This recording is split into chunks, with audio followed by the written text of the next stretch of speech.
In the shadows of the cosmos, a war is on the rise. A pirate with a broken heart, with treachery is his disguise. Zarkina betrayed his brother for power and for gold. With the whispers of the art, the neon star, legends left untold. Through the starlit skies he sails, reckless and unbound, while beneath Crystalia's castle lies treasure to be found. But Gorf, the protector, stands tall in his fight, with armor forged in honor and strength that burns so bright. Light years away from peace tonight, the echoes call our names. The universe, a battlefield where hope ignites the flames. Hold fast to your courage, for Gorf is on your side. We're warriors in a cosmic war. Together we will rise. As Arkina sets his trap with darkness in his soul, Gorf races through the galaxies to save us from this toll.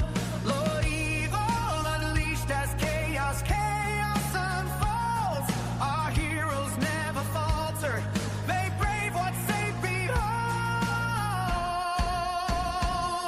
The past holds hiding secrets, but love can heal our scars. Beneath this battled surface, a princess wishes upon a star. With Ramsey's wisdom guiding him every night and day, they'll shield the light within them, while shadows try to sway. Light years away from peace tonight, the echoes call our names. The universe, a battlefield where hope ignites the flames. Hold fast to your courage, for Gorf is on your side. We're warriors in a cosmic war. Together we will rise.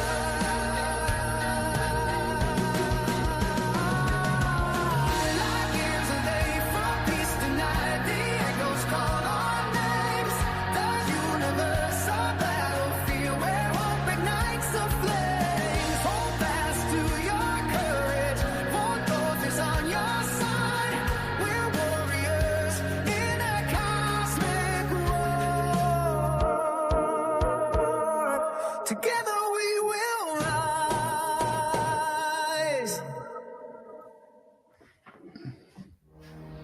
All right.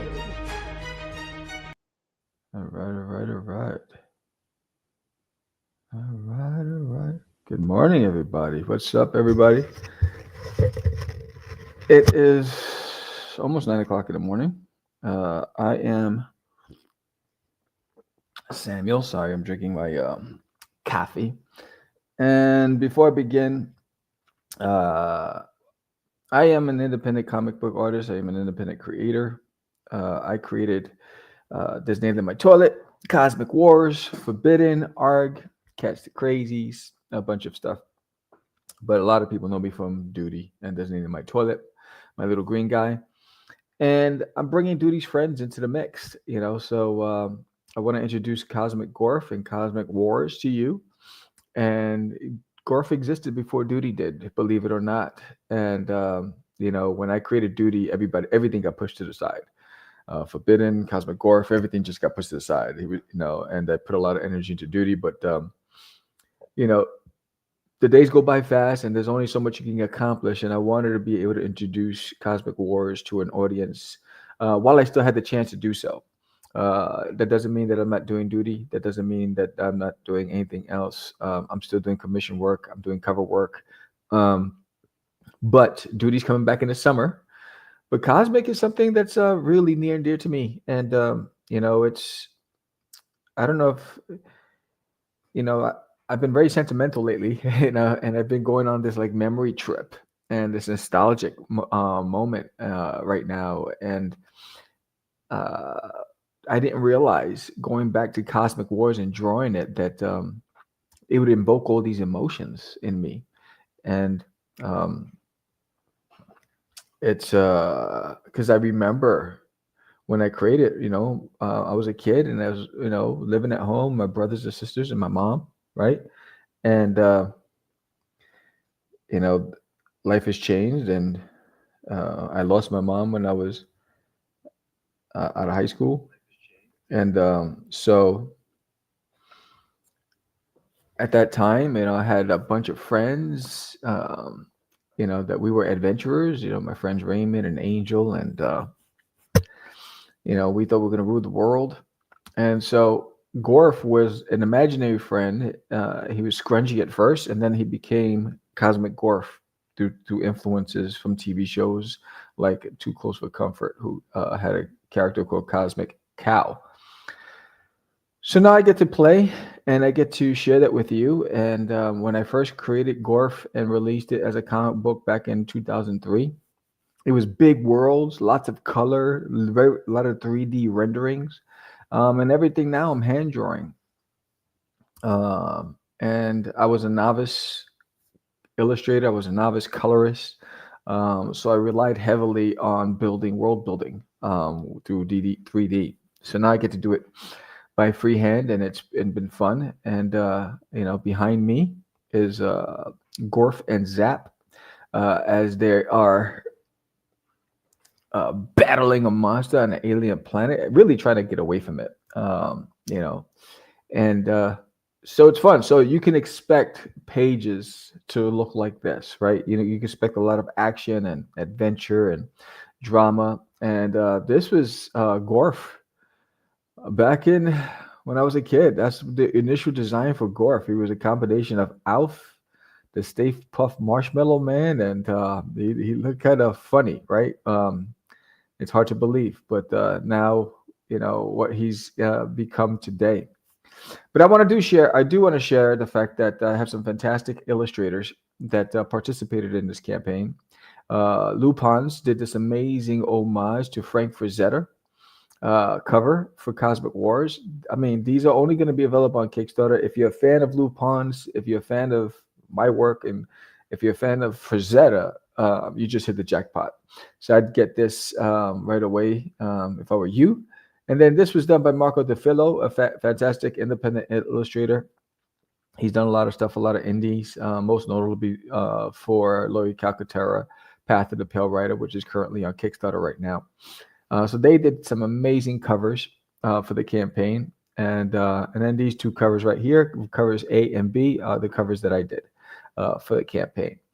And everybody who pledges for a physical pledge will get this 4-inch Cosmic Guardian Defender of Freedom sticker. It is massive. It is big. And if you don't believe me, this is what it looks like. I'll put it up to my face. Look how big that sticker is, man. That is massive. It's like a Big Mac. And then every 20 backers, I'm holding a raffle. And the first raffle winner was Aurelis Delgado. She won a 10-pack gold foil special edition Forbidden trading card set. So the next raffle is Tuesday because we did get to 20 backers. We're at 24. I'm hoping they, get to 30 today. If you're watching this, man, you get that sticker. And if you pledge at $25 or over, you get this limited edition trading card, a special edition Gorf trading card. So there's two things you get, one for backing and one based on your tier. So that's pretty fantastic. So what am I going to do today? I also want to shout out, before I do that, I want to shout out Nim. He has Space Monkeys, which is on Kickstarter right now. And if 10 of you back this campaign, which is Cosmic Wars, at any level, if 10 of you back this campaign and the same 10 back his, everybody, no matter what the number is, all physical backers will get the physical version of this mashup between Gorf and Space Monkeys, and the digital backers will get a digital copy. So, shout out to Space Monkeys. Also, my boy, Will, he just dropped Psycho Sal Omnibus Collected Edition, which is on Kickstarter right now. And JD Rosario just launched Vicky Sticks on Kickstarter. There's a whole lot of stuff going on. Tomorrow I will be on Keith Gleason's Indie Comics Relay, so catch me on Keith Gleason. I can't wait, and Johnny C. I can't wait to catch up with those guys. I really love those guys. It's always a fun show to be on. If you were here at the beginning of the show, you heard the theme song to Cosmic Wars. Yes, there's a theme song. My goal is to try to influence and get this into a Netflix or Amazon Prime for an animation, but more to come. Scan that QR code at the top or hit the link at the bottom. Let me know. Leave a comment if you're going to back the campaign. But let's get going. I'm going to start drawing. And this is Gorf and Zap. I started it yesterday. It's on time lapse, so you'll see the whole process because this is being recorded. The screen is being recorded with the Clip Studio. And so I'll have it on time lapse. But this is Gorf and Zap united again. And so right now I'm just coloring Gorf, and I want to try to finish it today. I got so many pieces going on simultaneously, which is pretty crazy. So trying to get that stuff completed on time. But I'll put some music in the background in a second. So there's some. I actually don't like that.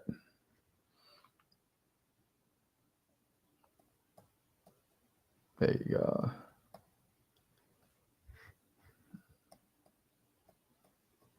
The undo button, the famous undo.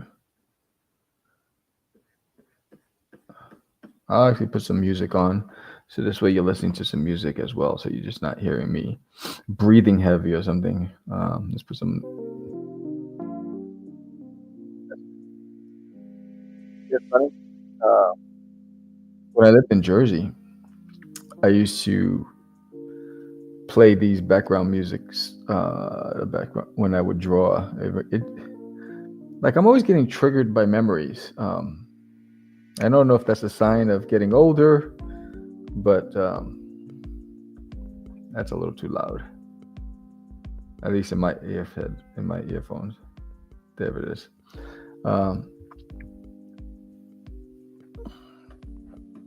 Oh, I don't want that. I want this. There you go.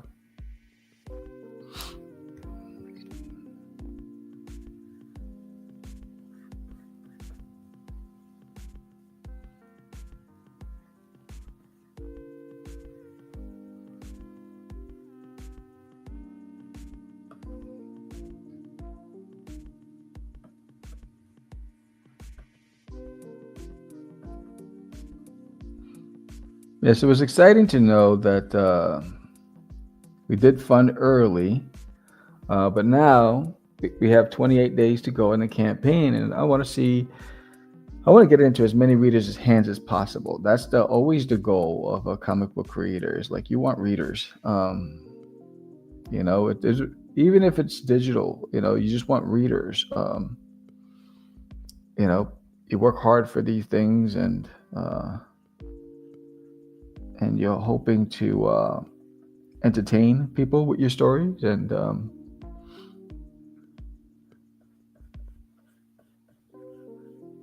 then hopefully those people come back for the follow-ups, right? That's the biggest form of flattery, knowing that you did your job, and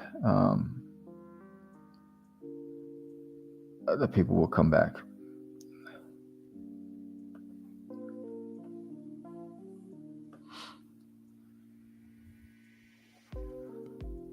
Or they want to come back for your stuff. So, let's see.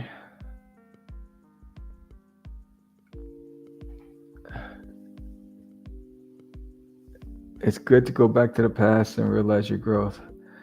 Thanks, cuz. Yeah, you're right. There's this moment in at least that I've experienced, right, with imposter syndrome, where you're not where you need to be artistically, but you won't acknowledge it because you're trying to get your stuff out there, and then you don't recognize when it actually happens. like when the growth kicks in. Um, I figured that out when my peers started commenting, because in the early days, I think what made duty entertaining back in the early days was it was funny, and when my peers started acknowledging my work, that's when I realized, okay, I am growing as an artist. I am getting better. You know,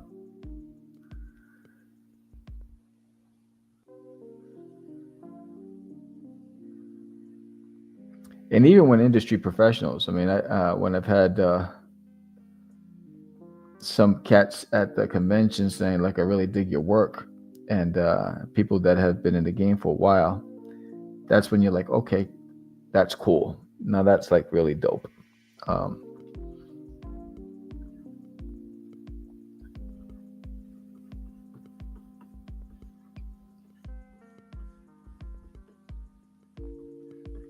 if I posted some sketches from Gorf versus a Crimson yesterday, which is right here, and I finished it last night. Here's that piece. So this is the piece that I started working on yesterday. I finished last night. I got 1,000 layers, but this is an infamous conflict that happens in the book with Gorf and the Crimson, uh, and I really, really, really dig this piece.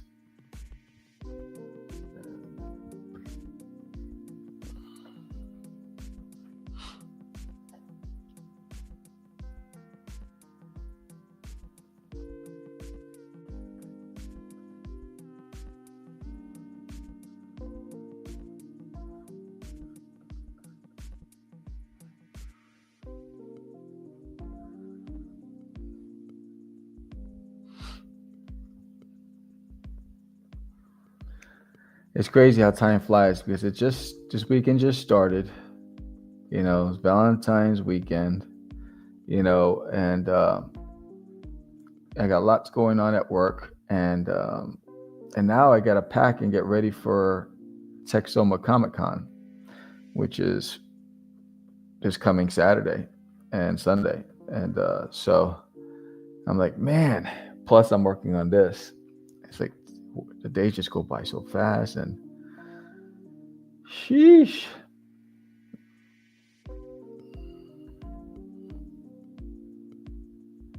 Yes, folks, I did say sheesh. I used to say sheesh all the time as a kid.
Sometimes it feels like I'm always drawing. um, but like the only thing, it's funny because I woke up this morning, yesterday, same thing. I woke up with the intent to work out, but I came to the draft table and I started drawing. I did the same thing today. I woke up with the whole purpose of working out, and all I can think about is finishing these pages and getting Gorf done. And so I didn't work out at all. I'm gonna try to catch up later this afternoon after I do this page. But the crazy thing is, like, every time I finish something, I have something else on my mind to finish. Like, I have a lot of unfinished pages. Is it this one? No, this is another piece that I did from the book. This one, like, I got to finish coloring this page, right? So the flats are there. I got to finish coloring. I have a page that I started, and I just got all the flats done, and I don't know, my system crashed, and I didn't hit save, and it didn't recover it, and I have to do it all over again. There's another piece of Gorf.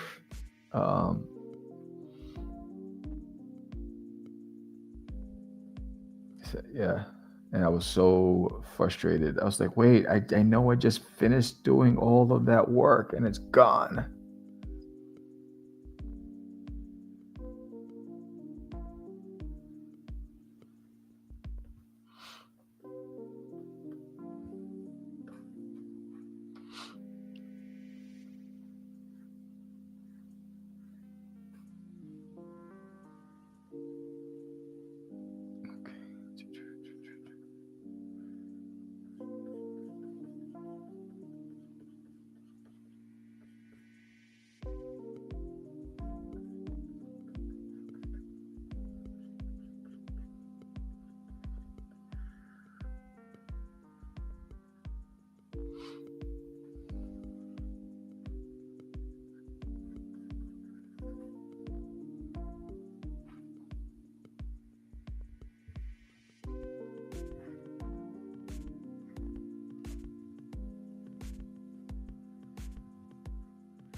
So I watched The Marksman yesterday with Liam Neeson. I think that's his name, Liam Neeson.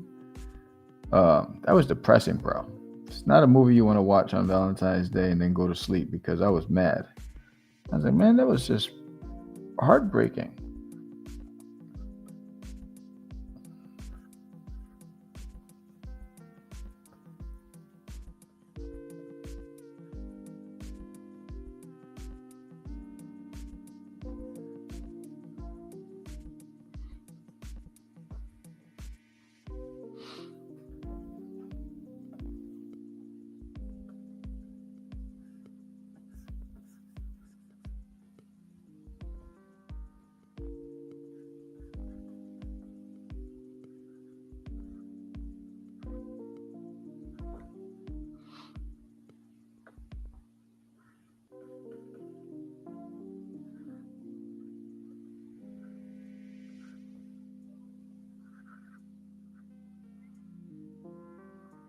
So I have these bunnies that like to hang out in my yard, and they live underneath my shed. And they built a home. They dug a home underneath my shed. One night, I didn't know that the bunnies were out there, and my dogs went out, and I thought it was a bird that I heard screaming for help. And I didn't know that my dog went out there and got one of the bunnies. And by the time I realized it was a bunny and not a bird chirping in the air, it was too late. And I tried to save the bunny. I didn't realize that my dog was a predator, savage hunter. And so we lost one of the bunnies for the family, and it sucked, because when I brought the dogs in and I took the baby bunny and I put it in the garage and I put it in the box and I was trying to, save it, the whole family was in the yard running around in circles looking for their baby, and it was depressing. So I built a little fence around where they dug the hole underneath the shed. Yeah, I know most people be like, get rid of the bunnies. I was like, nah, man. I'm going to be on Noah's Ark when it comes, because I love animals. So I built this fence. And so now, and I have this super duper alien powerful flashlight that lights up the whole universe. When you turn on that damn flashlight, I mean, it's like the sun came out all over again. And I go out before I let the dogs out every day. I make a sound like, and to the bunnies, letting them know, yo, predators are coming. It's time for you to, move. And normally they do. But then now they're getting used to me and they're hanging around thinking I want to play. I was like, no, you don't understand. I got dinosaurs in there. They're hungry and they're looking for you. I said, no, you got to go. And now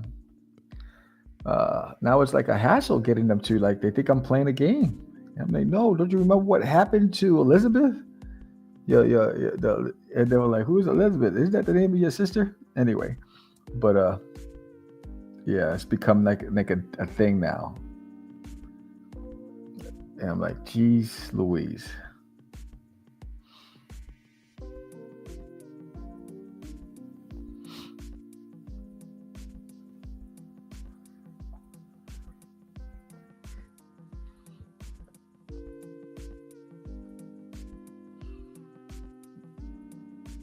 Yeah, I can't help myself because, you know, we as humans, we're taking everything over, right? And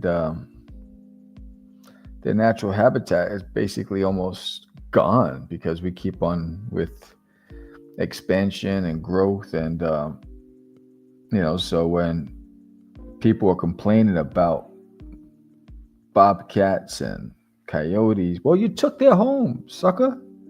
It's like, transport them somewhere, give them another opportunity at life. They're trying to figure out how to live. It's like, sheesh. What do you expect them to do?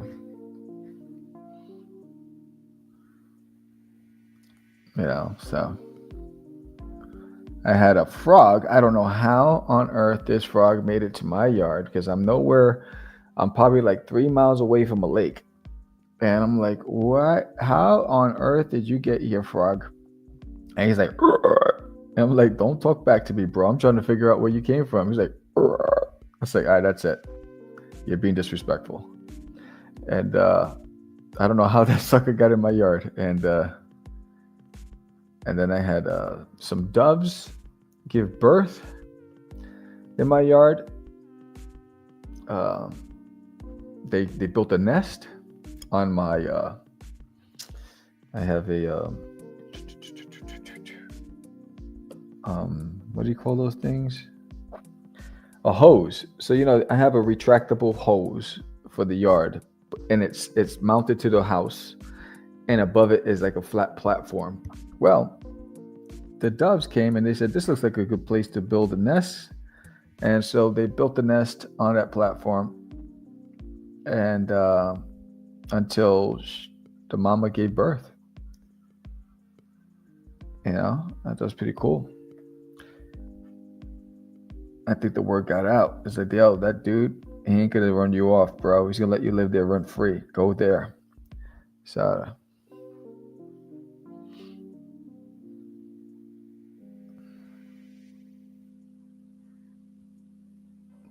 it's crazy.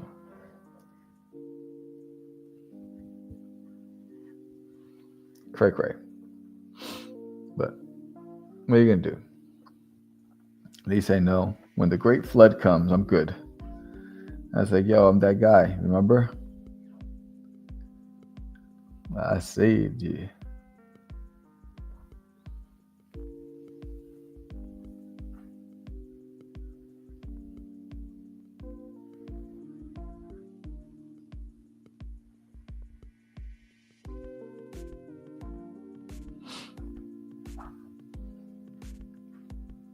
Let's zoom out for a second. Looking good. Yeah, Gorf is so fun and easy to draw. If you look at Gorf, he's basically just 3 shapes. It's round, triangle, and like oval. Those are the shapes for Gorf. So if you're trying to draw Gorf, remember it's just 3 shapes you have to worry about.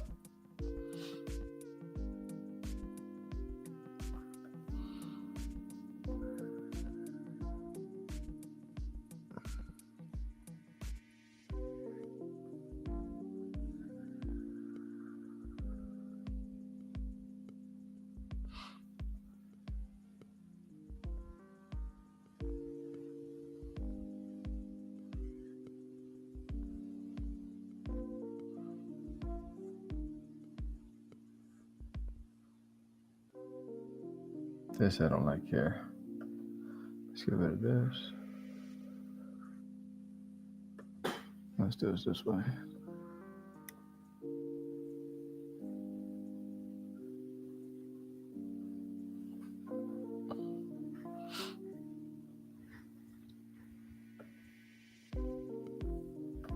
Dun, dun, dun, dun.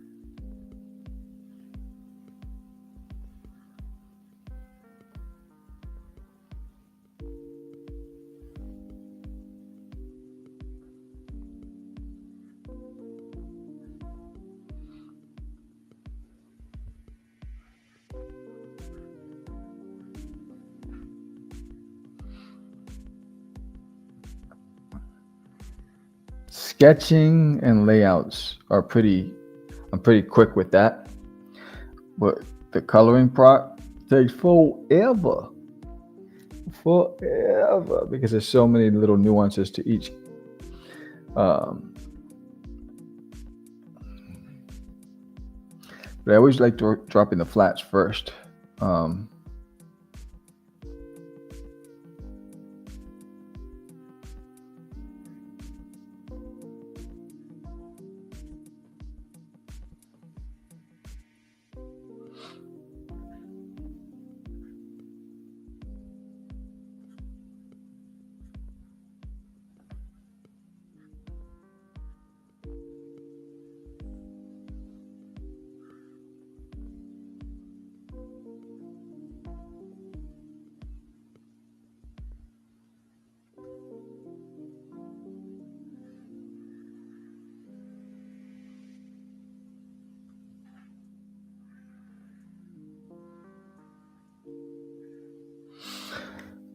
I don't even know. Normally George and I, when we go to Texoma Comic Con, we always catch a movie at that casino theater.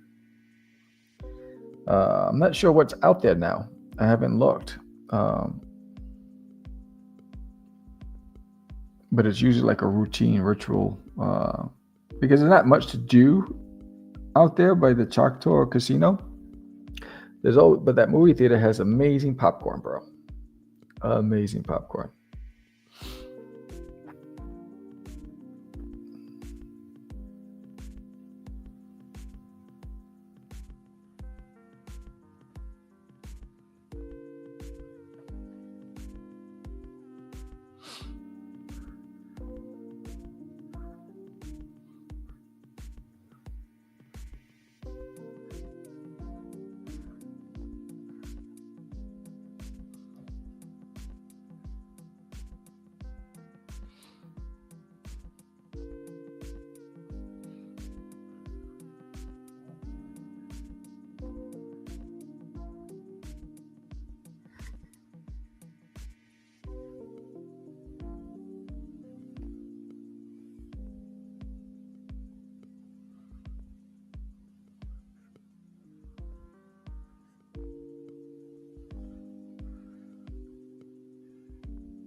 So one of the things I like to do is add another layer of shadow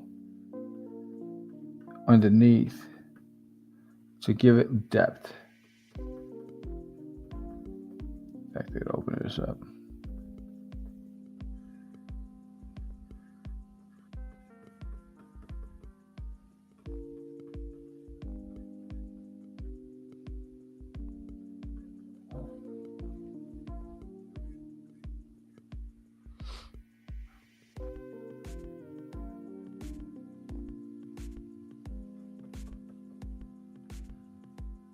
Right, so when you add that extra layer of shadow, so you have, as you can see, there's a few layers of the shadow.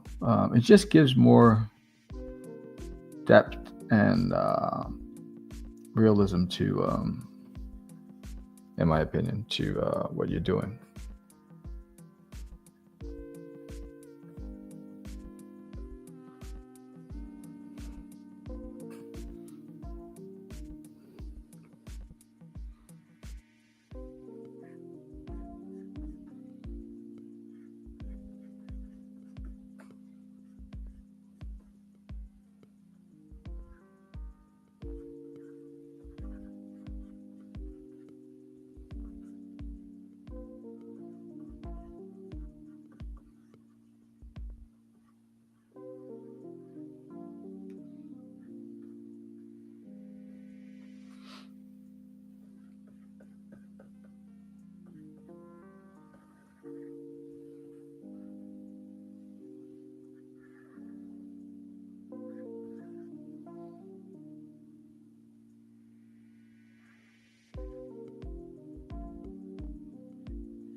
I found Monday I'll show it on one of the episodes of Catch the Craze or maybe the Art of Samuel channel.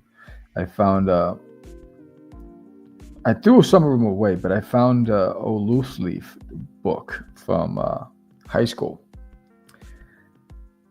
and I didn't realize how much I didn't pay attention in class because it was filled with just drawings of Cosmic Gorf in his original form too. It was in both. I had drawings of Alf, of Gorf, the new Gorf, the old Gorf. I had drawings of Spider-Man, my buddies. It's just fascinating to see. I was like, man, I must have been obnoxious to the teachers. Like, Samuel, focus. And I was like, sorry, Mrs. Johnson.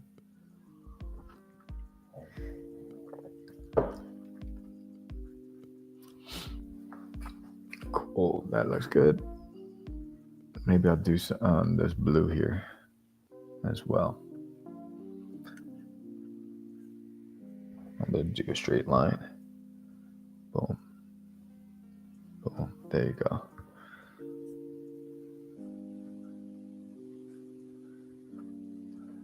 Yeah.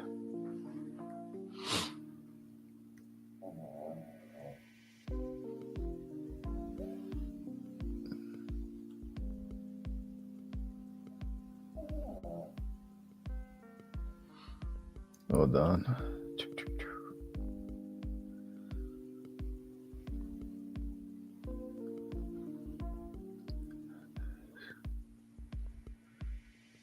Switch accounts.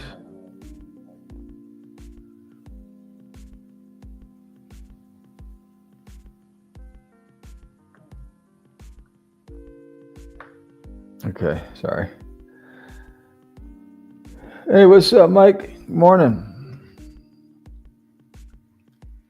I'll put this on the screen so I can see it while I'm working. What's up, buddy?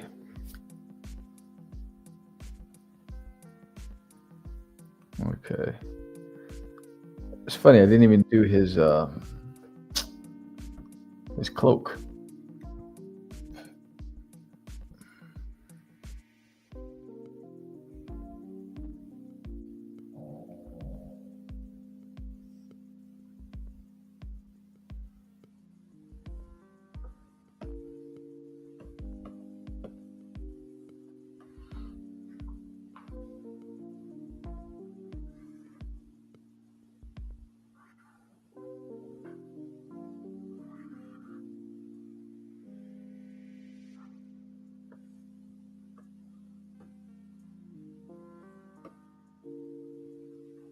Go.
Okay, so I like to do these guys in a separate layer. So this way I can do the next. So that was Gorf. And then you see if I'll take his layer off. I'm going to start working on Zap. And the reason why I do the characters when I draw them all on separate layers, because sometimes I want to use them for trading cards or stickers, and I could just extract it without having to redraw it again.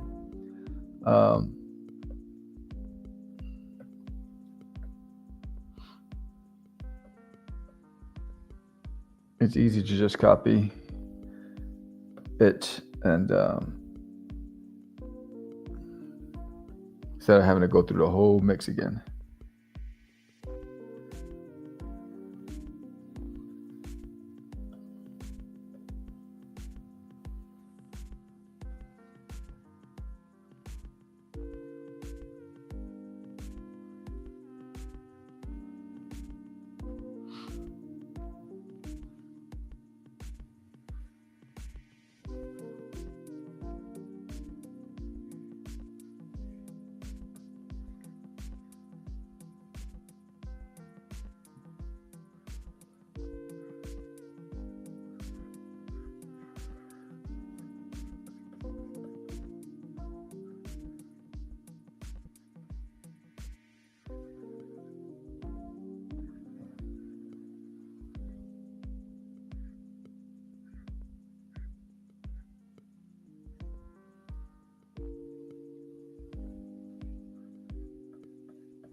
Oh, let's just do this darker.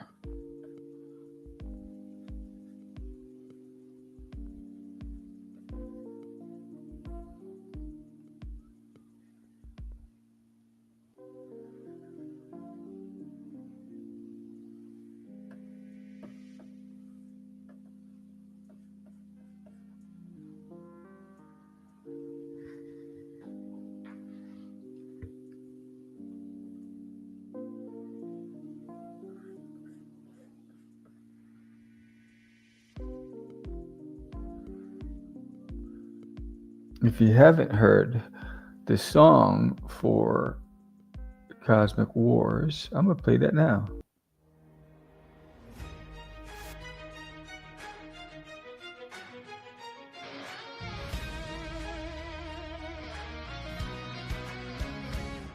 In the shadows of the cosmos, a war is on the rise. A pirate with a broken heart, with treachery is his disguise. Zarkina betrayed his brother for power and for gold. With the whispers of the ark, the neon star, legends left untold. Through the starlit skies he sails, reckless and unbound, while beneath Crystalia's castle lies treasure to be found. But Gorf, the protector, stands tall in his fight, with armor forged in honor and strength that burns so Life is away. Love's our name. Universe, a battlefield where hope ignites the flames. Hold fast to your courage, for Gorf is on your side. We're warriors in a cosmic war. Together we will rise. As our king sets his trap with darkness in his soul, Gorf races through the galaxies to save us from this toll. Lord evil unleashed as chaos unfolds. Our heroes never falter, they brave what fate beholds. The past holds hiding secrets, but love can heal our scars. Beneath this battled surface, a princess wishes upon a star. With Ramses' wisdom guiding him every night and day, they'll shield the light within them, while shadows try to sway. Light years away from peace tonight, the echoes call our names. The universe, a battlefield where hope ignites the flames. Hold fast to your courage, for cause is on your side. We're warriors in a cosmic war. Together we will rise.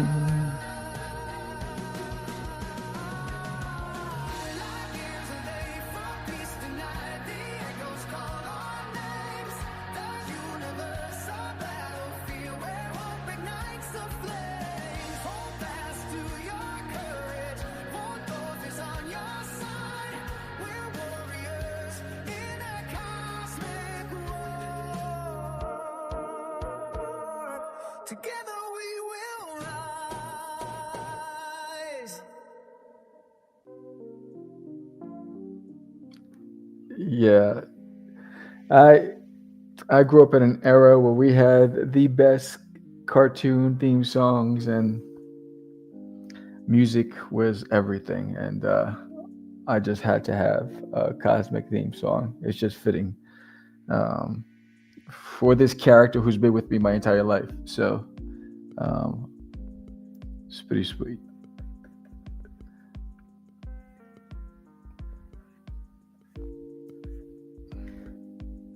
Thanks, Mike. Yeah, it's one day I'd love to be at a convention doing a panel with a bunch of cosmic fans and playing that and people just dancing and singing it. That'll be so dope.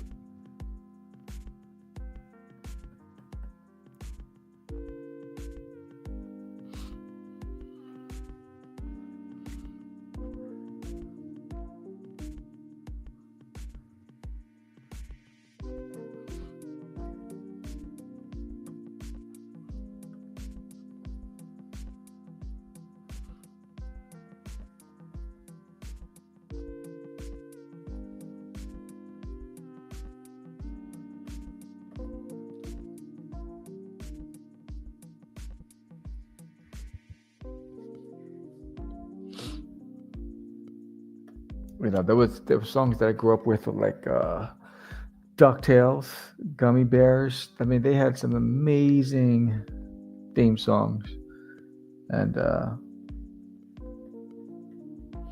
I think art and music go hand in hand.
One of the best theme songs for an animated cartoon is Down Straight, Fight as One.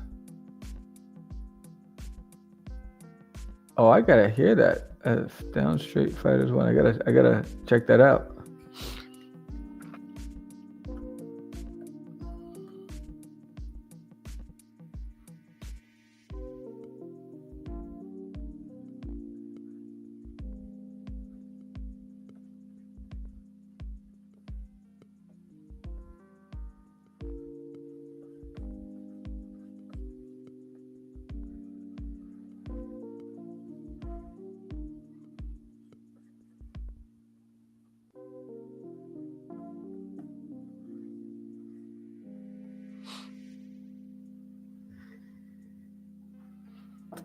It was on the Avengers Assemble. Oh, but I always like the classics too.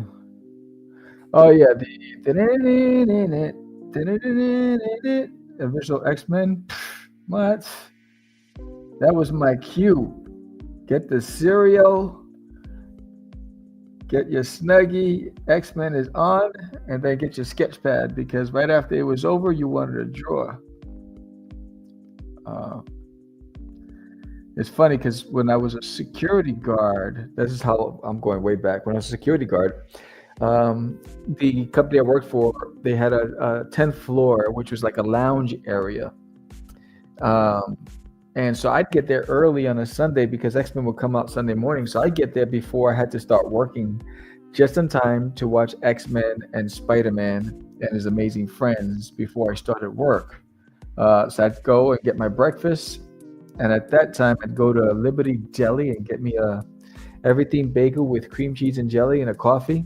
And I'd go get a seat, and me and a couple of buddies from work, we just sit there and watch X-Men and Spider-Man, and then we dream. And that was around the time I was building Crazy Comics. I was starting to form my comic company, and I was plotting to take over the universe. Um,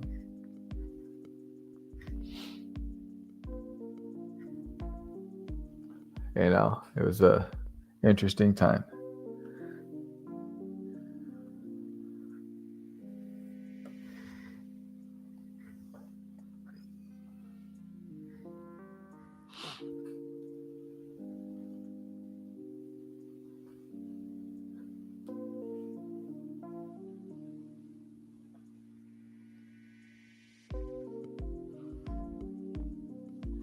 Yeah.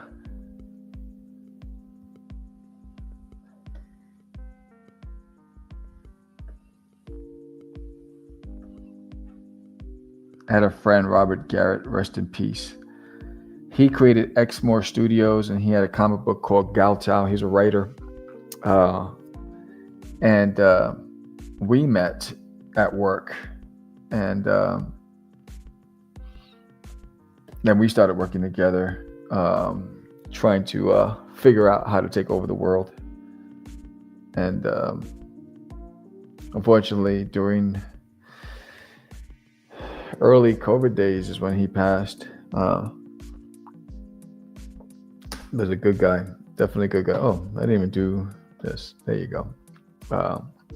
We went to our first conventions together. At least we went to Wizard. That's when Wizard World was the thing.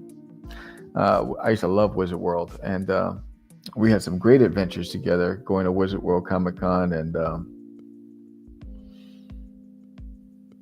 and trying to figure out how we're going to break into it, and not break into Wizard World, but break into the game. And they're like, Sam, you're trying to commit a crime? No, man, that's not what I'm saying.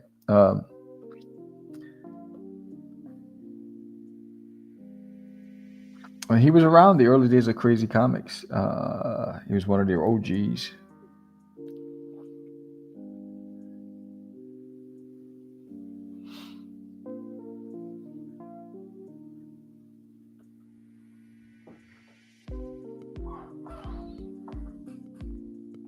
He was a good guy. That's why it's another one of the reasons why I wanted to produce Cosmic Wars early now. Because you never know, bro. You never know. Life's not promised to anybody.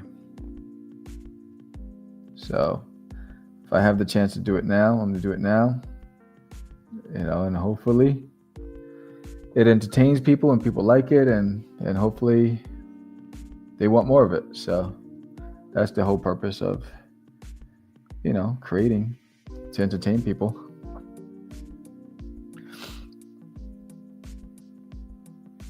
But man, the days go by fast. I don't know about you guys, but damn, it seems like the clock is on a whole different level of speed.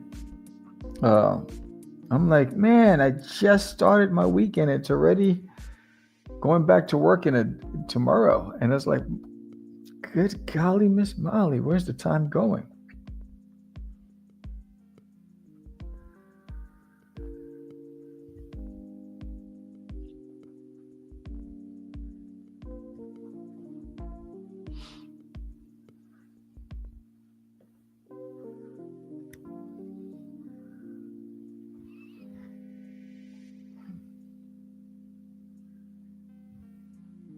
So tomorrow night, I'm going to be on Keith Gleason's show, which is dope. Indie Comics Relay.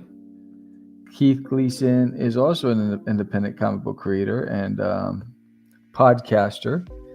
And he also has his own, he also runs his own convention. So it's pretty cool.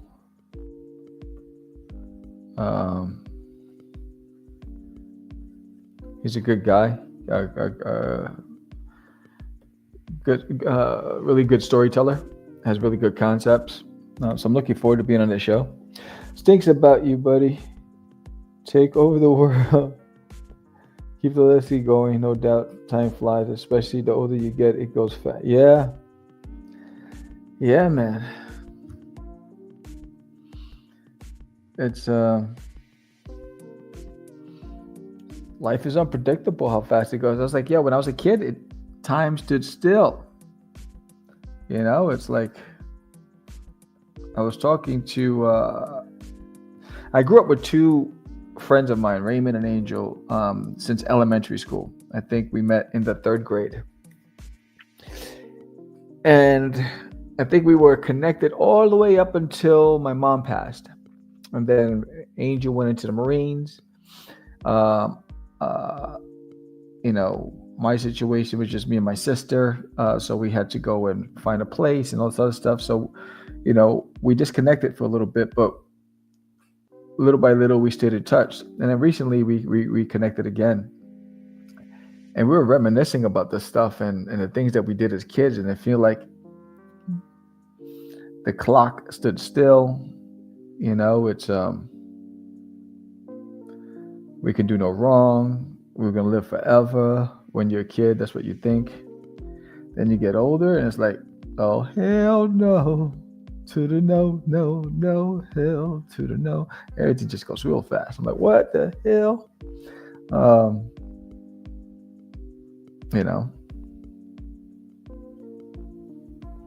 But, I try to minimize the amount of regrets I'll have, of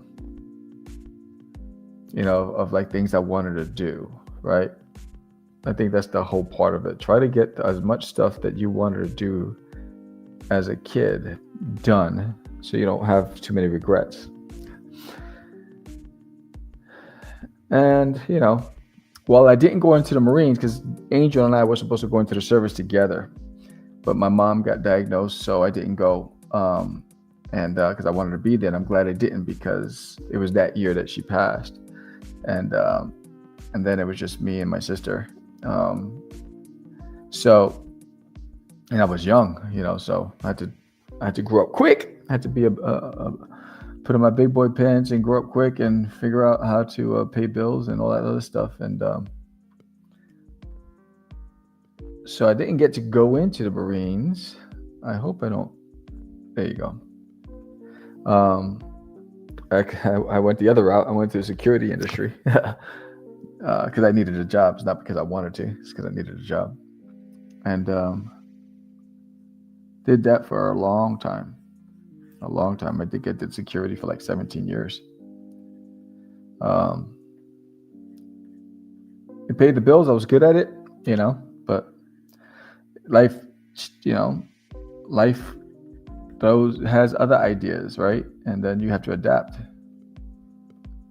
Sometimes it's not it doesn't line up with your plans. But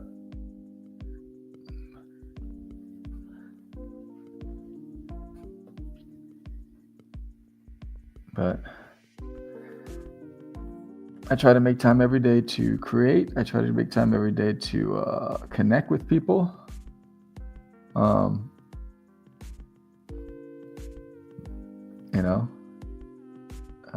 Not be like a social hermit. All right, I think you need another level of shadow.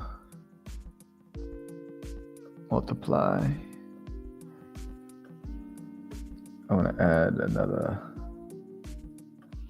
just to get some depth in there. There you go.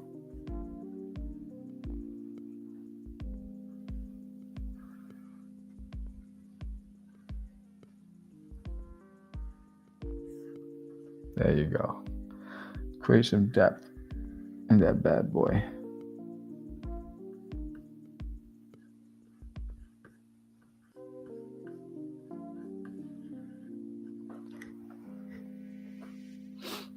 Yeah, man. My sob stories. What's the matter with you, Sam? You could tell I'm getting older, bro. Because I start talking about stuff. It's like hypersensitive too. Like, I cry easy now. I'm like, way easy, man. I got a rep to protect. What's with the tears, man? Hold that back. People are looking. Don't embarrass yourself. It's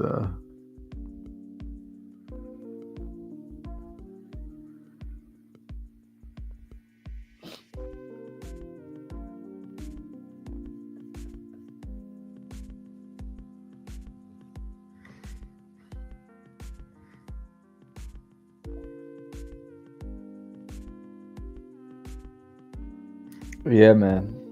I think you're right. It's thank you, brother. I think we all need something that gives us an outlet. I think everybody needs an outlet, something that is yours, that you can hold on to, that you can be selfish with, right? Whether it's writing, dancing, singing, whatever that is. You need something that brings you joy, but then you need to be able to enjoy the people around you as well, and I think sometimes we think you can't have one, you can't have both. And I say you can be a good friend, you can be a good brother, you can be a good husband, a good boss, whatever it is, and you can still have your space as well. You can be accessible and have your own things as well. I think for years we were taught to believe that you don't need anybody. It's about you, individual achievement. That's all horse bookie. It takes a village. Can it be all simple? Wu-Tang boys. Can it be all so simple?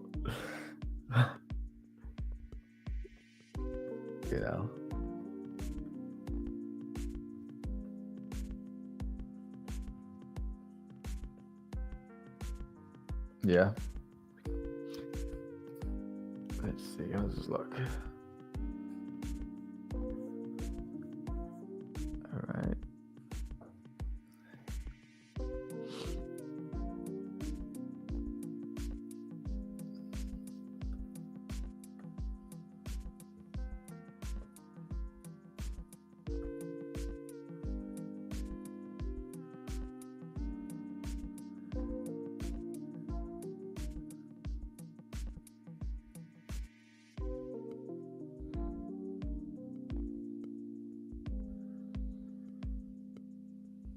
Oh, I forgot the hair.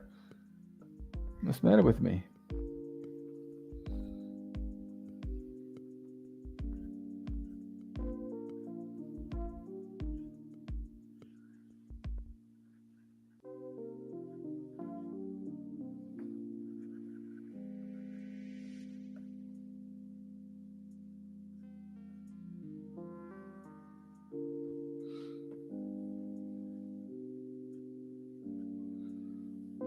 All right, let's zoom out for a second. Let's get Gorf in there. Boom. There these guys go.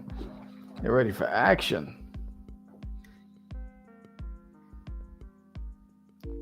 Time for some action. So now we got to get the ground. So this is, ooh, look at that. So I always add a black flat layer in the background. And the reason why is because sometimes the magic wand doesn't get all the little nuances, right? So I take out this black. So when I did this, I have a black background and it covers all those little speck holes. So I don't have to go in and zoom in and try to fill all these little gaps. So I fill it with the black already. See, you see that white there? That white spot right there, if I zoom in. See all those white spots? But then if I, boom, it's gone. Magic. Boom, there it is. Now it's gone. So it saves me a whole lot of time trying to fill that stuff in.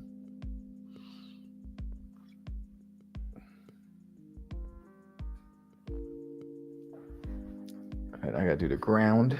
Let's see. Ground. Where's this? All right, I'm gonna hide Gorf and Zap. I'm gonna create a folder for them. One for Gorf, one for Zap. Put them in a folder. Zap. Put them in a folder. All right, cool. Boom, boom. So now I'm gonna use the magic wand too because I want to add some texture to the rocks. To the ground.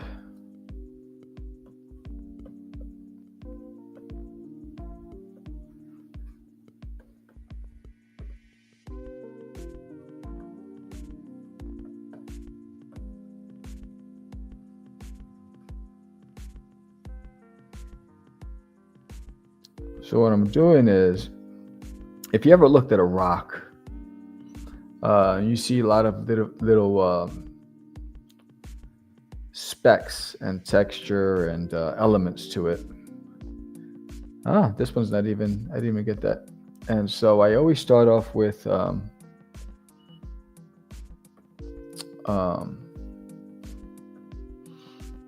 spatter brush. So if I zoomed in, you'll see that I'm adding some texture to the rock with a spatter to the ground. And then I use another one and I gently go over, because rocks have a lot of different shaded pieces and elements to it, and scuff marks and the ground as well. So I try to do this before I do anything else.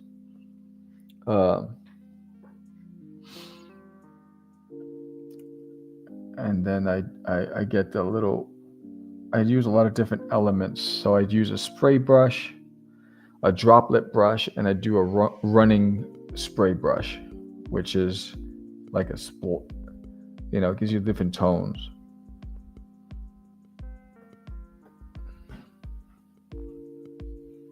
Right?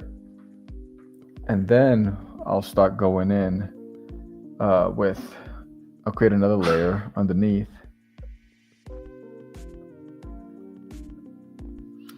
And I'll start going in with like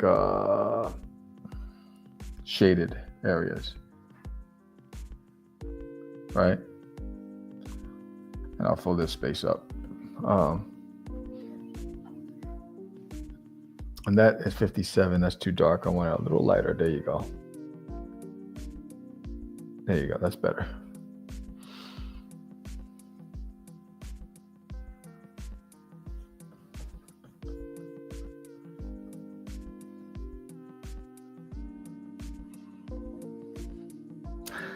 In the foreground, I'm gonna have dust and smoke, but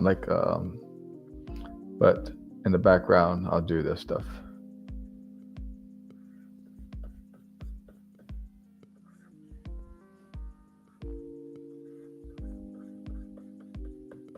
So this layer that I'm adding these shaded elements is underneath the layer that has the specks, right? So that way it still shines through even in the shade, in the darkened spots.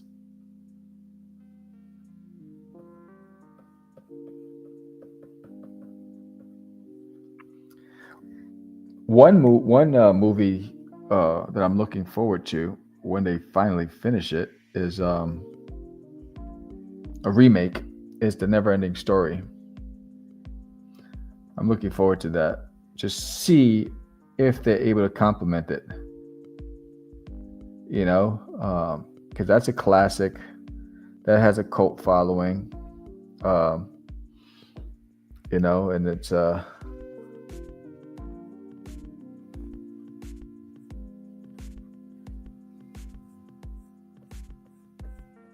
seeing if they can recapture those emotions.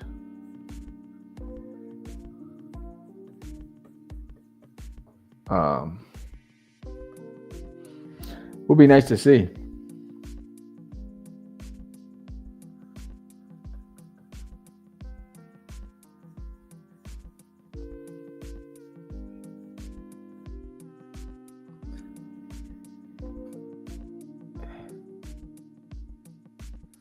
Yeah, they are. They've been it's been in production for a while. It's supposed to come out, I think, fall or Christmas this year. We'll see. Um, you know, timing is everything, and I know they're trying to figure out the timing of it, but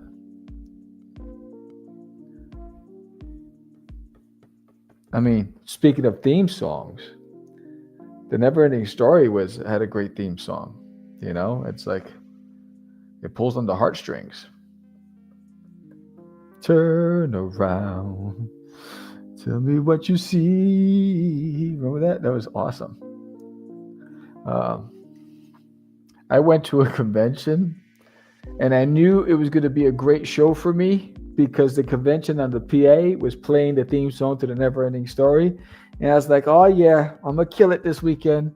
It's on like Donkey Kong. They know Sam is here. Let's get this going. And it was a great show. And I think that's what conventions need. You know, there's a really good convention in Bucks County, PA.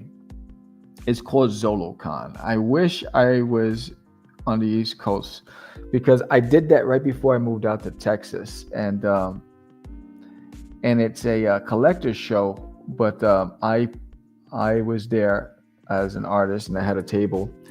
And it was fantastic, man. It was in an old NASA building, like Space NASA, in a circular dome. Yeah, the horse scene, absolutely. Oh, I cried. Atreyu. Anyway, forget about it. And so it's in a circular dome, and so the setup was in a circle. And they had jumbotrons playing Godzilla. They played all the original cartoon commercials for like He-Man and G.I. Joe, and then they were playing the Never-Ending.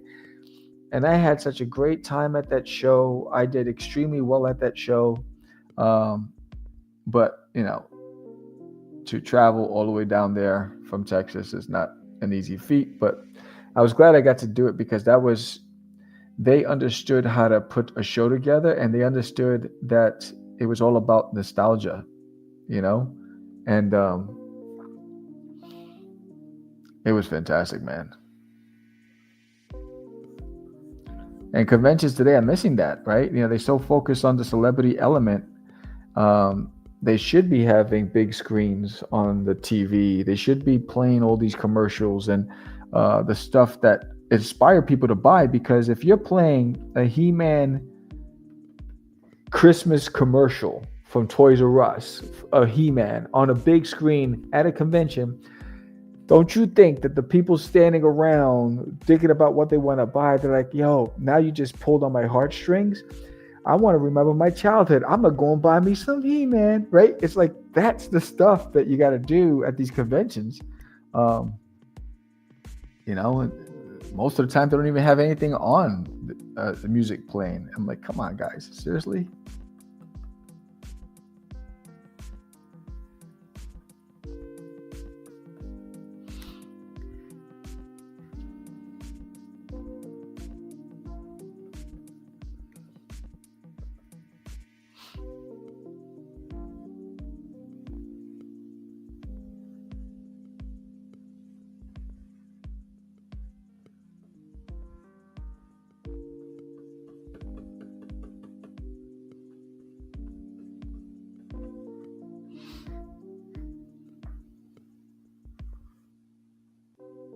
One day I'm going to return to the New York Comic Con.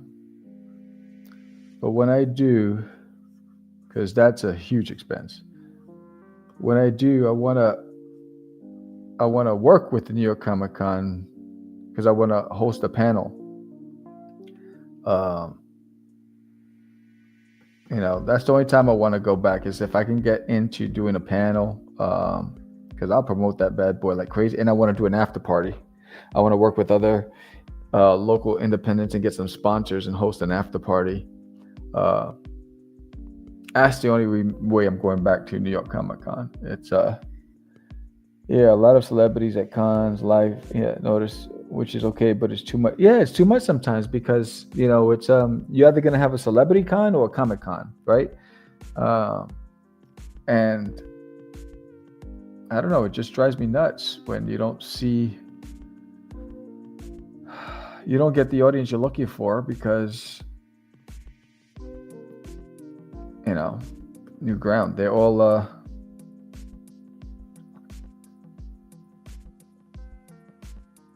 actually, I want that up here. I don't want that there.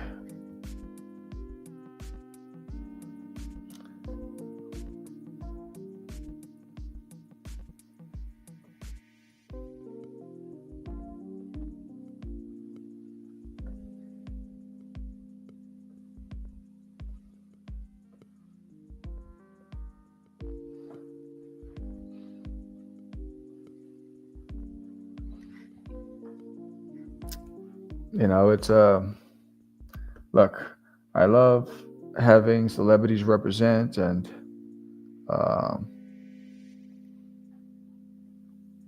but dude,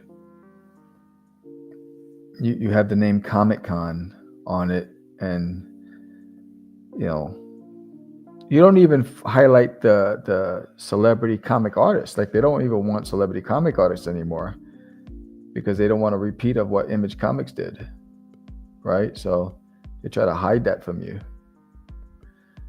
They made a rule that says the artist cannot be bigger than the brand, and so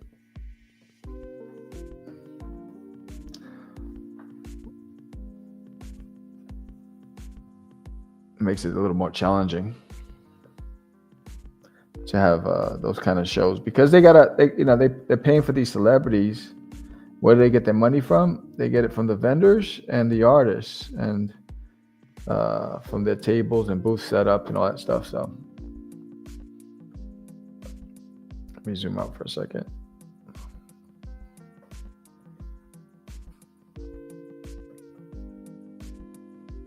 All right, gotta add some. Actually, nope. There it is. No. Overlay. That's what I need. Overlay, and like a gold overlay.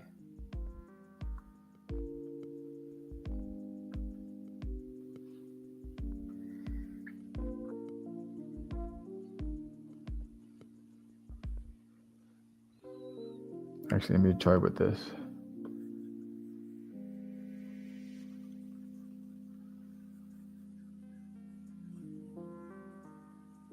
Trying something new right now, see if it works.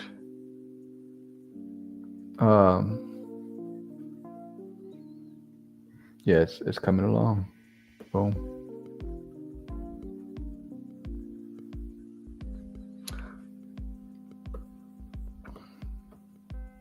I shared this story before about Ernie Hudson from Ghostbusters, right? So Ernie Hudson and I were walking into Pittsburgh Comic Con. This is back in 2008, I believe, long time ago, right?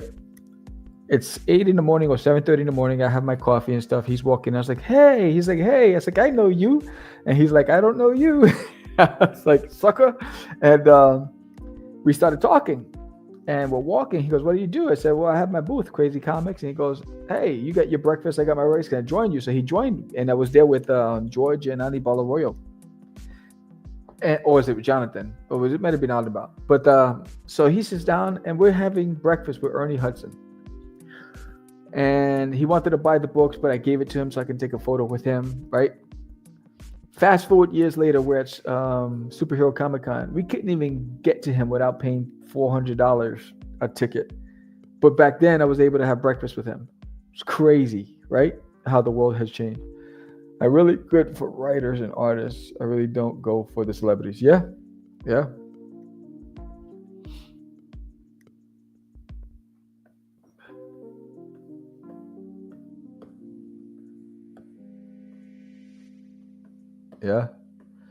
You know, that same convention that I was at, Superhero Comic Con, they had David Finch there.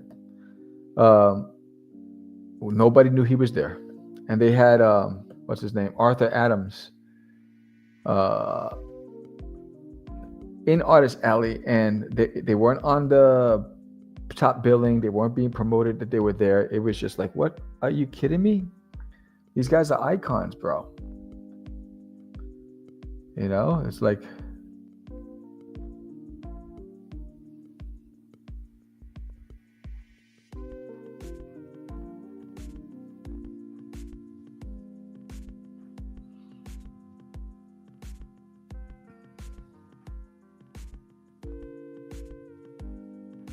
and if you know David Finch's work, that guy's a beast.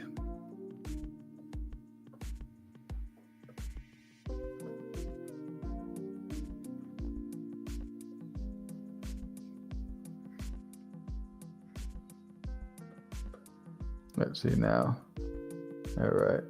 Coming along. I still got to do the rocks down here.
I got to be on his review critic stream. Oh, nice.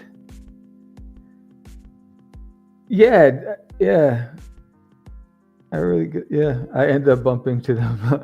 Yeah, David Finch is a beast. I watch his live stream. He's a big fan of Ryan Otley. He's always giving him his flowers. You know, he's a fantastic inker and illustrator. I love his work. You know, it's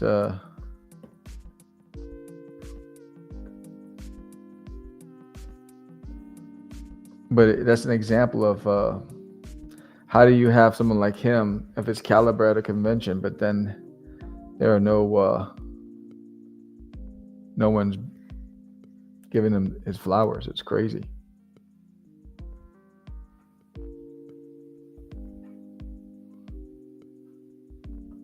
You know, he's not on the top billing. He's not.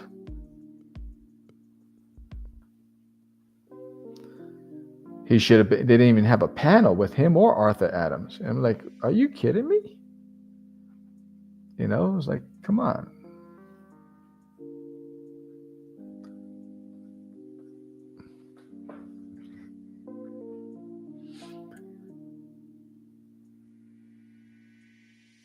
Nice, nice.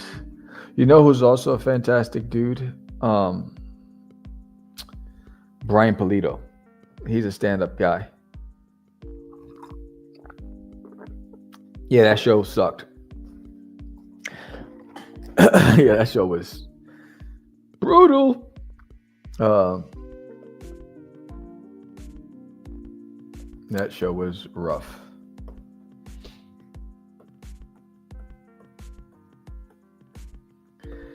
I knew that show was not going to make it. A couple reasons why. When we got there, they had all the celebrities on one building. And what people had to go out there across the other building. So most people were going to be over there where the gaming was and the celebrities. And then the only time there was any action in artist alleys when they were hosting those panels. And when I saw really fantastic creators packing up, only a day and a half into it, because they had the convention started on a Thursday. It was 4 days. That was a big mistake. It shouldn't have been 4 days. And then I started seeing fantastic creatives leaving Artist Alley and packing up on Friday night. And it started Thursday. They were like, yo, I'm not staying for the weekend. This sucks. I never pack up early ever, but every day, because it was also till 8 o'clock at night. So it was like Thursday through Sunday, and it was long days. And the boys were out from the East Coast, so we just went. We went to Riverwalk, and we hung out at Riverwalk, and we went to the movies and went to dinner, and we hung out with a friend. I think it was Jay Salazar, and it was just not good.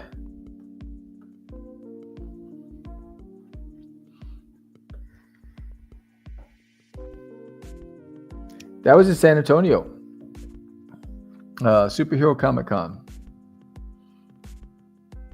and nothing super about it.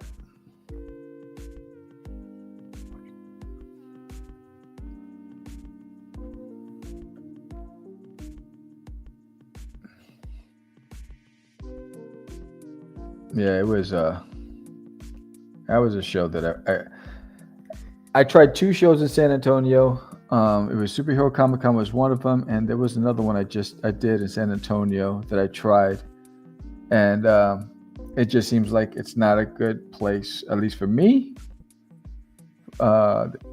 Running conventions for comics, it's always I forgot what was the other one. See, that's how I got PTSD from that one. I forget the name of it,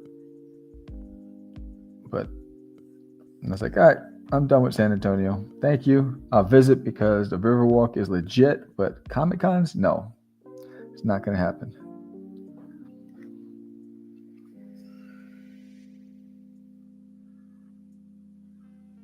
I mean, we had fun at the Riverwalk. We went to this pub where they had a musician and he was taking requests. So I gave him everything from Bon Jovi to Earth, Wind, and Fire. I was giving the classics, and we got the whole bar to sing, which is awesome. But the convention, no bueno, no bueno.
Let me go up here.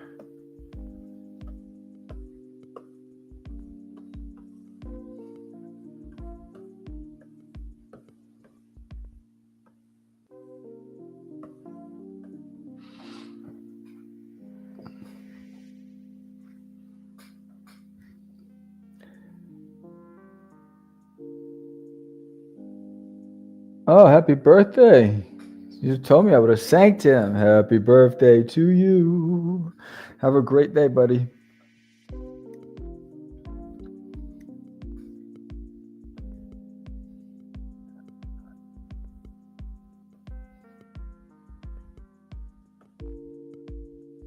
He said, "Did Sam just sing?" Yep, that's me. That's me, bud. That's too much.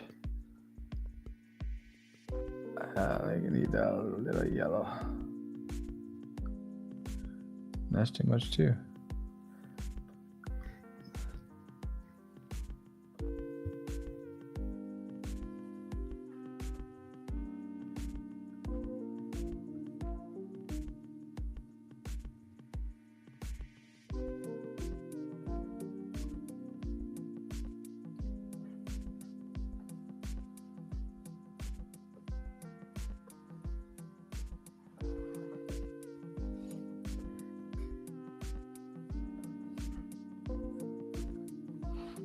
I'm gonna add another layer of texture down here.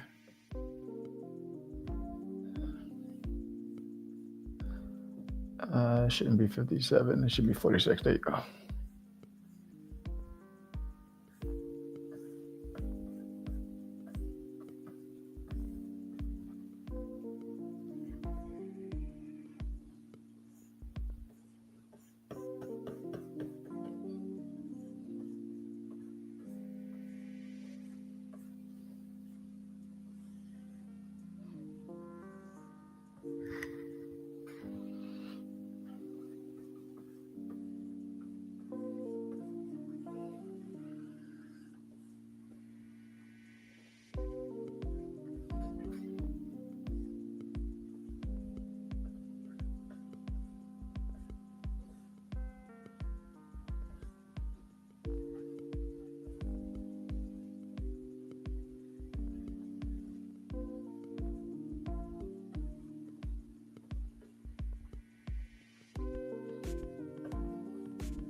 All right, let's get you guys in there. All right. All right, T. Now let's get the backdrop, the clouds in the sky. Butterflies in the sky.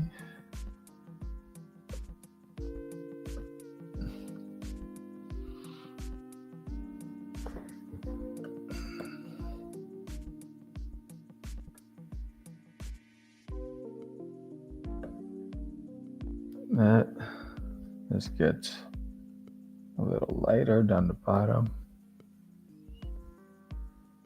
All right.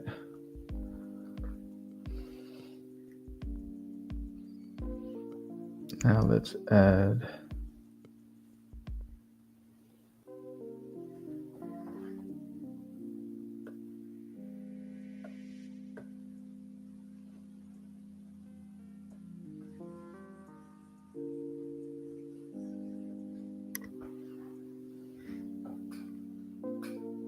I think I'm going to Popular Culture Con in Houston.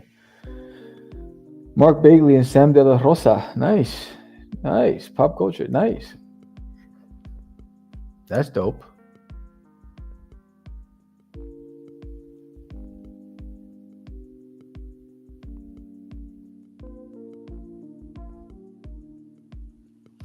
Yeah, I think for me, I only have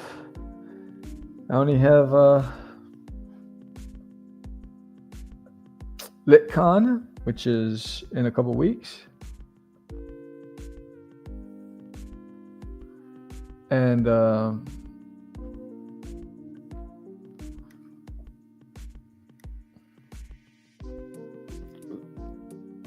I'm sorry, yeah,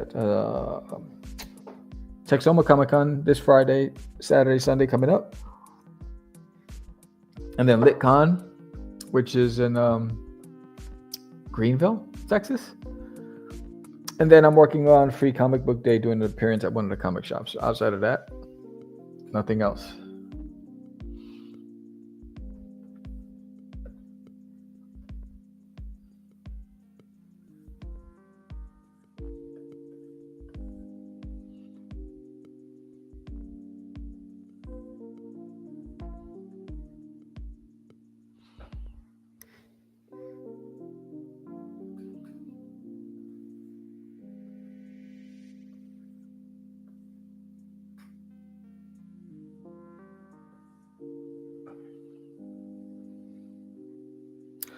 You know what? It'd be nice to have a moon in the background.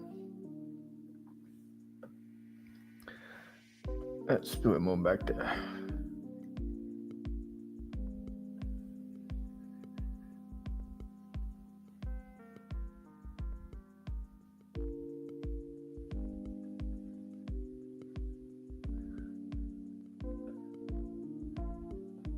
Right? And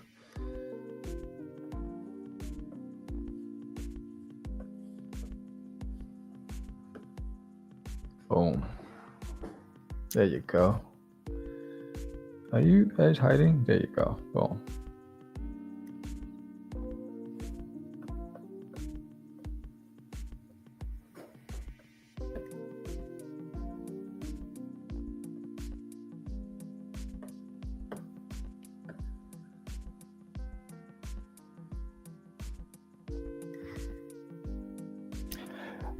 I don't know yet if I'm doing College Station, because College Station last year was horrible. I don't know what happened. There was several games going on that weekend, college games, and it was dead. It was not the College Station that I was used to. It was torture.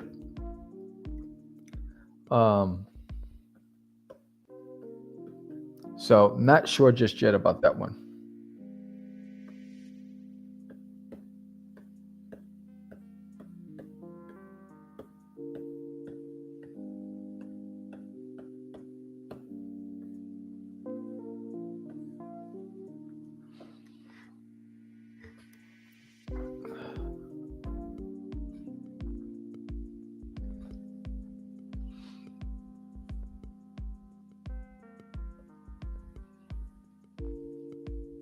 Which sucks because I love that show. I've always loved that show, but damn, I was like, I can't be taking these kind of hits. Where'd all the people go? I had a couple of regulars that came by and they were like, they told me what was happening. They said that all the bars were having some sort of they were hosting game, whatever it is. I don't like any of that stuff there.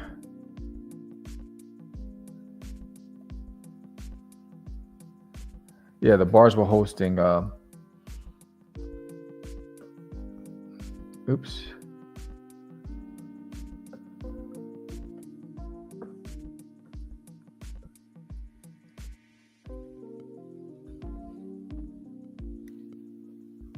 Game viewing, whatever you call that stuff.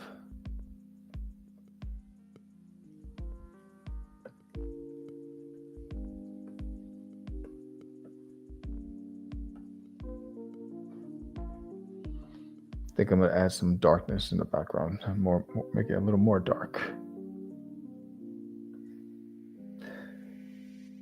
I got out there a lot. My daughter plays in a soccer club. Oh, nice.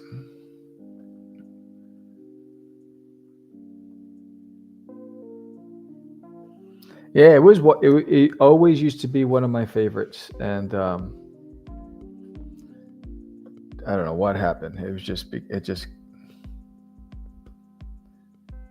last year, and it could have been a one-off, but that scared the bejesus out of me. I was like, because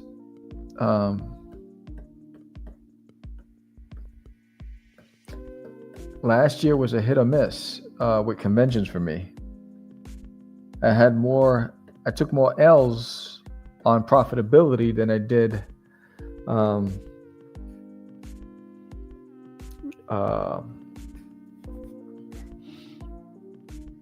than I made profit on some of these shows. The San Antonio show, the College Station show. I took losses on those.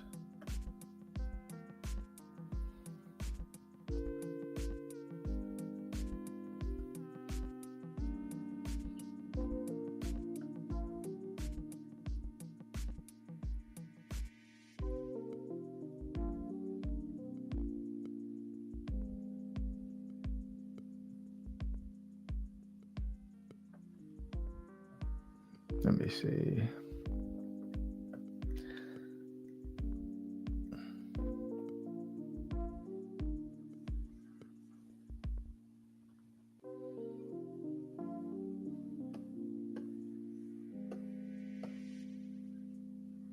Nope.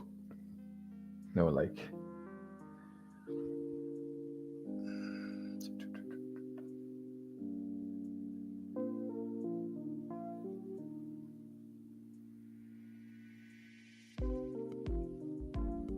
Maybe this one.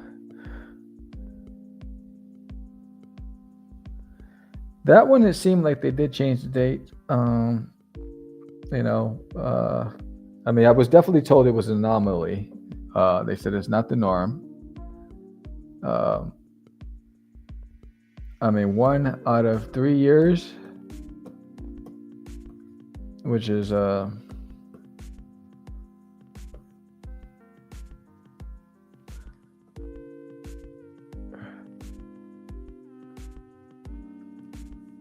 change that up to,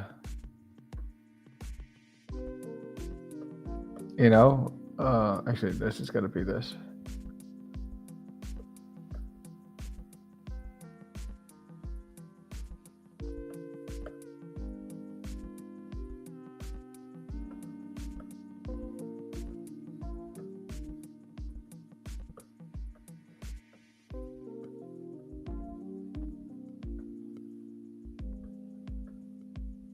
Nope. This is what I'm working with color tones and textures, and there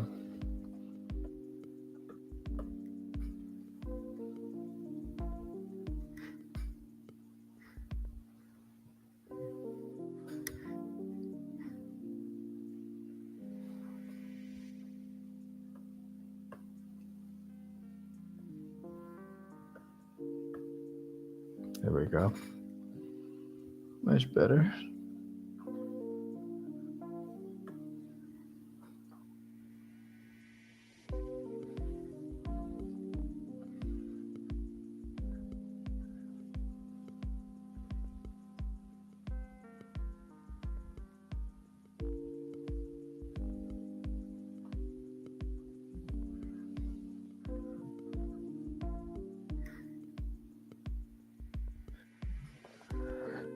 Yeah, the one I got Dallas. So I think Fan Fest, Fan Expo, is because of FIFA, the World Cup. That got pushed, but that show doesn't take care of their artists, and they jacked up the prices that are just too unrealistic now.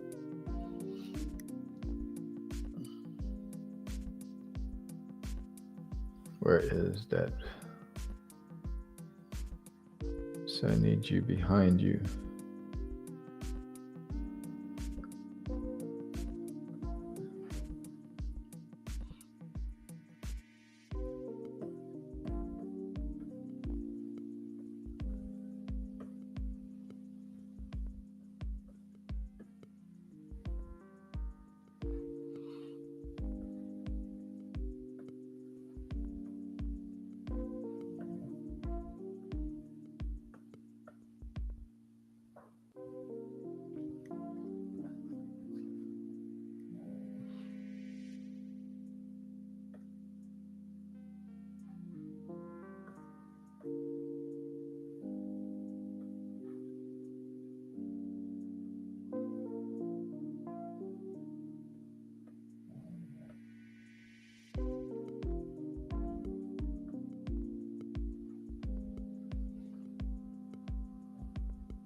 Then you have to be this.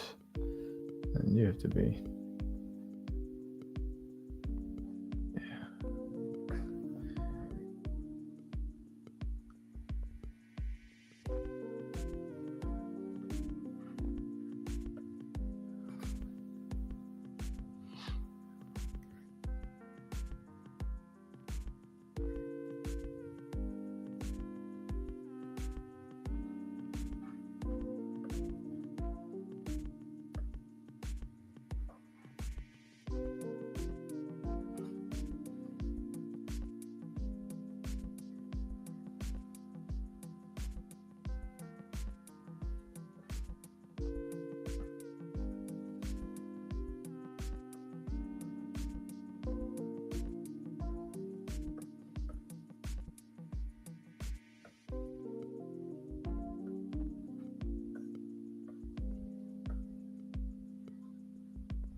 Let me see if I get some specs here.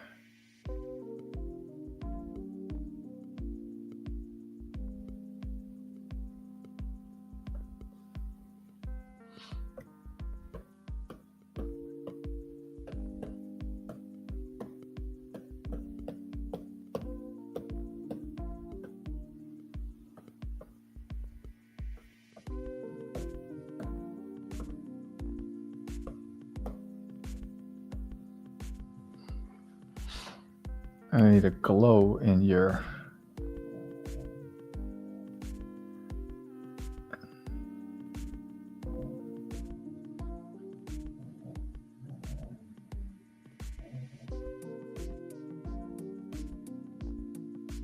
Is this it? Let's see.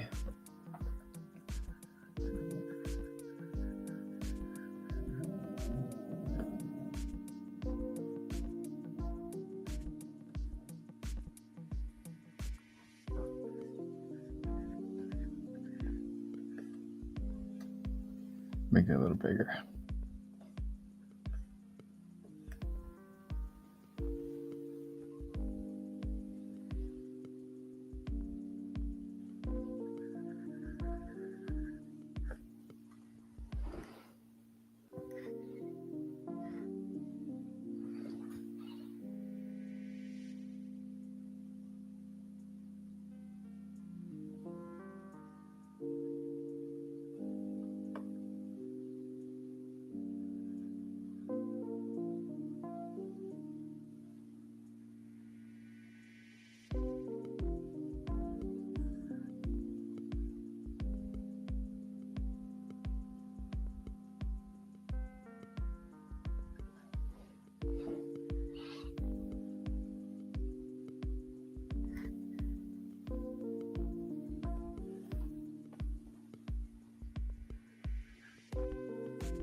Let's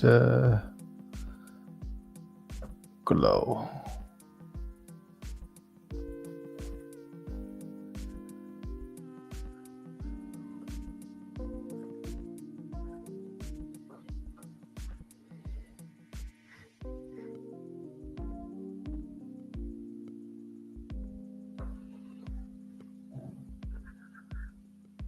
Do that like that. But let's see if I can add this. Where's the moon? There's the moon.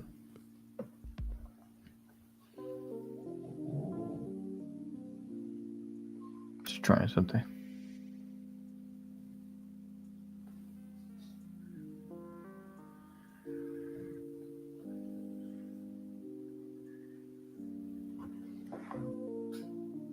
I don't like that. Let's do later.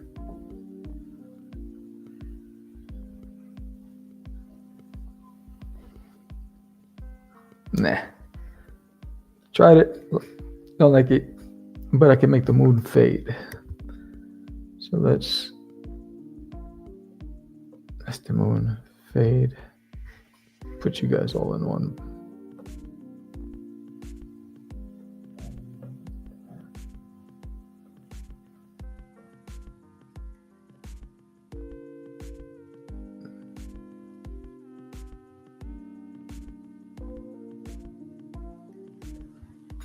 That's fine.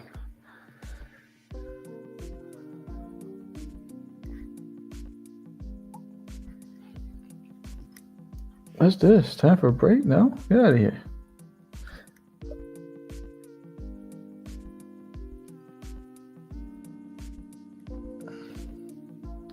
All right. So, oh, hey, Jesus. My dog was underneath my wheel and my chair. Man, dude, why are you sitting underneath the chair, bro? I almost killed him. Dude. Sorry, buddy. You okay? You have to get all dramatic on my live feed, bro? Really? All right. Get that. Sorry about that. Now my other dog is stuck to my shoelaces. This is a travesty. So thank you guys for joining me today. This is Cosmic from the comic book Cosmic Wars. This is a piece I did yesterday of Gorf and a Crimson, which is pretty dope. Here is another piece I did a few days ago of Gorf fighting Zarkinar, the pirate overlord. And here's another scene, Gorf, hero on a mountain scene. This is Princess Reina looking for Gorf. Princess Reina and Zap looking for Gorf. So this is my comic book. It's on Kickstarter right now. And, we are currently at, thank you, buddy. We're currently at 24 backers. We're trying to break a record with this campaign and try to get as many backers as possible. So please share it, like it. And remember, if you back it today or any day, you're going to get you're going to get this bad boy right here. Boom. Look how big this is. A free Cosmic Guardian 4-inch sticker. You become an honorary member of the club. And all pledges of $25 or up will get this exclusive limited edition Gorf trading card. But outside of all the free stuff, it's a great comic. It's a great story. It's something I'm very proud of, and I want to share it with the world. So thank you, everybody, for watching me today. Hit that link below. Get yourself a copy of Cosmic Wars today. Let me know that you did, bro. Post it on social media. It's like, hey, Sam, I got a copy for myself. Let the world know where you got it, and I'd love for you to share it with everybody. But thank you, Cuz. Thank you, everybody. Today, happy birthday, Michael Garner's son. Thank you all for watching. I'm going to leave you with this song to Cosmic, and we'll go from there. Let me put back that piece that I just did. Boom. And let's play that song on our way out. Thank you, everybody.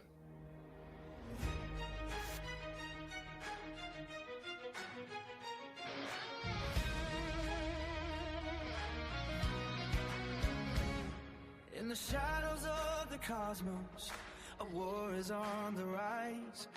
A pirate with a broken heart, with treachery is his disguise.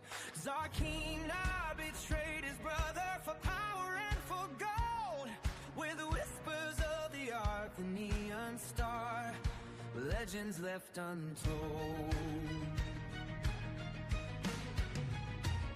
Through the starlit skies he sails, reckless and unbound, while beneath Crystalia's castle lies treasure to be found.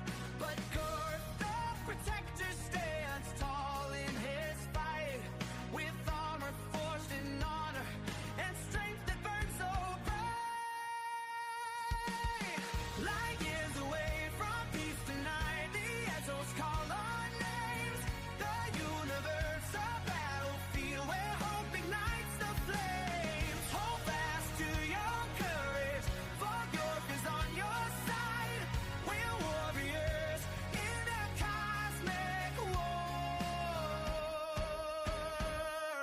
Together we will rise. As our king now sets his trap with darkness in his soul, Gorf races through the galaxies to save us from this toll. Lord evil unleashed as chaos unfolds. Our heroes never falter. They brave what fate beholds. The past holds hiding secrets, but love can heal our scars. Beneath this battled surface, the princess wishes upon a star. With Ramsey's wisdom guiding him every night and day, they'll shield the light within them while shadows try to sway. Light years away from peace tonight, the echoes call our names.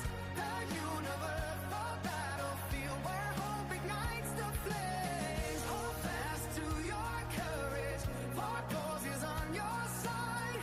We're warriors in a cosmic war. Together we will rise.